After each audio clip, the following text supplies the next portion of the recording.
We have an announcement finally on whether cell phones cause cancer. It's something that could affect all of us and our children. Scientists from the World Health Organization have been reviewing studies for the last week or so. I want to bring in our senior medical correspondent, Elizabeth Cohen, who joins us live with the findings. Essentially, what did they find? The World Health Organization says that the radiation from mobile devices like cell phones is a possible carcinogen to humans.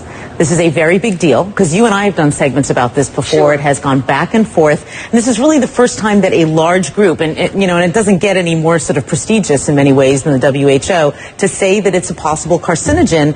It puts it in the company of several other kinds of things. And so I want to tell you what it is, and I think that might give people an idea of what we're talking about. It puts it in the company of things like lead is also a possible carcinogen, according to the WHO, as well as engine exhaust and chloroform. So that sort of gives you an idea of the kind of risk that we're talking about so here. I can't help but ask, I mean, should we be alarmed? Should we be freaking out over this information? You know what? I really hope that people who are listening to me are not freaked out. For two reasons. One, they won't do the right thing, and we'll talk about what the right thing is in a minute. And two, they'll panic, and that's kind of silly because all these years we've been on cell phones and holding them to our heads, which is what we're talking about as being bad. That's done. You can't do anything about that. And if you're on the phone right now, you don't need to drop it. You know, it's not that kind of a carcinogen. It's a kind of a carcinogen, or allegedly, possibly, that would build up over time. One phone call, doctors tell me, is not going to give you cancer. So what should we be doing? With this new information, what on earth should we be doing now? We are so lucky that there is something that we can do, because a lot of medical problems we can't, but we're lucky that there is something, and I am holding it in my hands right now. You use a device to keep that phone away from your head. Okay, I'm going to make it very simple.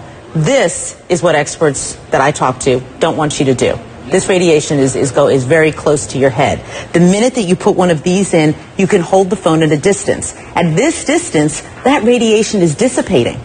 It's not going to affect you very much, if at all. Hold it away from your head, which means using a wired piece like this or a Bluetooth, or put it on speakerphone. Keep it away from your head. That's the bottom line, and it's really easy to do. I mean, I can count on one hand the number of times in the past year that I have spoken on the phone like this. I just don't do it. I'm going to change my habits.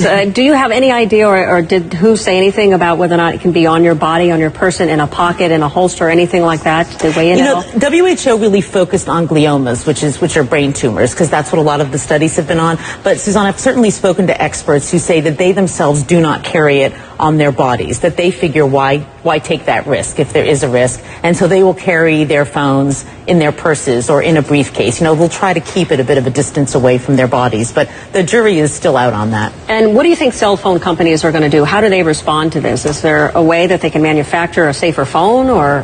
Right, we're seeking a response from the CTIA, which is the industry group, and I think what could happen is that people like the FCC, or other groups like that in other countries might say, this is important what the WHO is saying, and so maybe we ought to tell cell phone companies to make phones with lower radiation.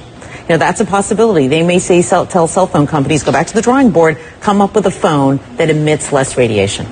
So bottom line, for those who are watching and who've wondered about whether or not this causes cancer, right, it's all about keeping it away from your head. Right. The WHO says possibly. So experts I've talked to say, why in the world would you take the risk? Keep it away from your head by using some kind of an earpiece.